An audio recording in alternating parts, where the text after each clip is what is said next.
Et pour contrer cette vague épidémique, là on parle du Covid, il y a désormais un nouveau vaccin, c'est un vaccin produit par Sanofi. On va en parler avec vous, Pierre-Olivier Variot, bonjour, merci de nous répondre sur France Info. Vous êtes pharmacien, président de l'Union des syndicats de pharmaciens d'officine.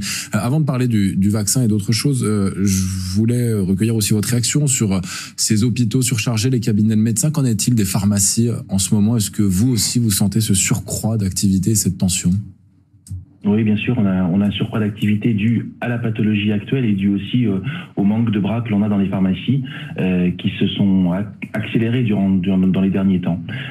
Donc là, avec le rebond de l'épidémie, les tests, la vaccination, les pathologies hivernales, oui, on a un rebond d'activité et un rebond d'activité qui est terriblement ralenti et qui pose problème avec la recherche de tous les médicaments qui sont en rupture.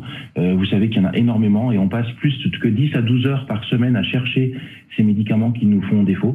Et ça, c'est vraiment aussi une perte de temps pour nous. Ça montre que c'est tout un système peut-être qui commence à être défaillant s'il y a l'hôpital, s'il y a ce manque de médicaments.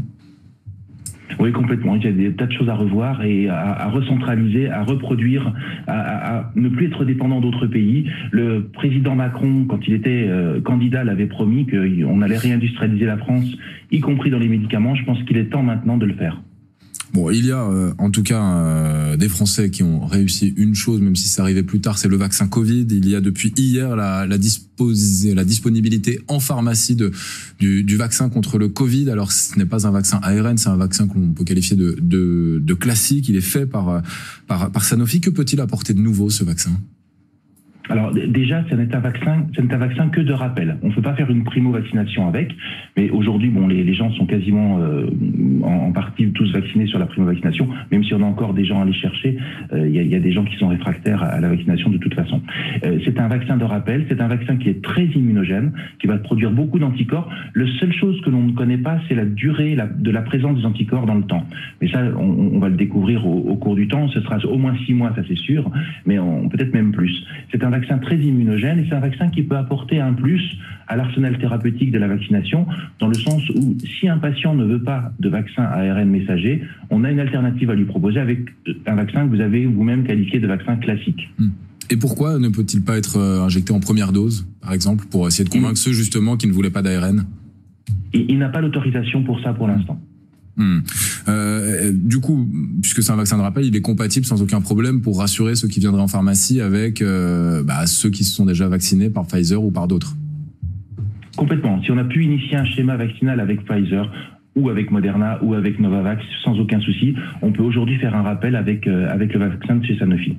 Est-ce que ça va être un travail que vous allez devoir engager, vous, notamment pharmaciens, puisque c'est vous qui êtes en première ligne aujourd'hui sur les vaccins, pour convaincre les Français qu'il n'y a pas justement que le Pfizer qui est peut-être rentré dans les têtes maintenant pour son efficacité, mais que celui fait par Sanofi est aussi efficace ? Oui, alors après, je vous ai dit, c'est un nouvel arsenal que l'on a. Le but, c'est que chacun prenne ce dont il a besoin pour être vacciné, et le but, c'est que chacun se vaccine, c'est surtout ça. Donc, pour moi, apporter une pierre de plus à l'arsenal thérapeutique de la lutte contre la Covid, c'est forcément une bonne chose, et il faut s'en saisir. Après, laisser le choix au patient du type de vaccin qu'il veut. Vous avez déjà eu des demandes, des interrogations, ou c'est encore un peu trop tôt, vous, en pharmacie, concernant ce vaccin Sanofi ? Non, on a déjà eu des demandes, mais ça remonte à il y a quelques semaines, voire un mois, où effectivement les patients nous disaient on a entendu parler d'un vaccin, qu'en est-il? On l'a encore pas, donc voilà. Et les premiers vaccins arrivent cette semaine dans les officines, donc on va, je pense, pouvoir vacciner à partir de la semaine prochaine, puisque logiquement on attend d'avoir reçu les vaccins pour pouvoir lancer les rendez-vous, parce que sinon on lance des rendez-vous, si on n'a pas les vaccins, on est obligé de tout annuler, donc c'est problématique. Le côté français, ça peut rassurer aussi ? Rassurer, oui, peut-être. Surtout, les Français aiment bien les produits français. Alors, il y a une autre nouveauté, peut-être que vous l'avez déjà reçue aussi, ce sont ces tests. Alors, on a l'habitude des tests Covid, mais maintenant, on peut faire des tests combinés, Covid et grippe, c'est ça ? Alors c'est ça, on attend juste une confirmation de l'HAS que l'on pourra l'utiliser, qu'ils sont fiables. Moi j'ai déjà confirmation qu'un test a passé positivement les barrières des tests par l'HAS. C'est un test français qui est très très fiable au niveau de la grippe. Et aujourd'hui ce test existe en grippe Covid pour l'adulte et en grippe Covid VRS, donc le virus de la bronchiolite chez l'enfant. Ce sont des tests qui sont très efficaces, on attend juste le feu vert du gouvernement pour pouvoir l'utiliser et le faire prendre en charge. Bon, alors moi, on me l'a déjà proposé dans ma pharmacie, donc ça veut dire qu'il y en a peut-être qui vont un peu plus vite que la musique. Ouais. Mais par contre, si vous voulez, c'est important qu'on puisse le faire.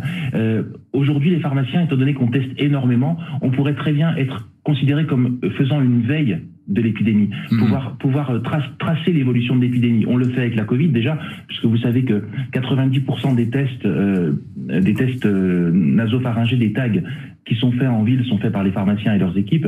On pourrait très bien considérer qu'on va optimiser ça avec la grippe et avec le VRS chez l'enfant. Bon, on retient que vous êtes notamment vous, les pharmaciens, en première ligne. Un grand merci, Pierre-Olivier Variot, de nous avoir répondu sur toutes ces questions sur France 1.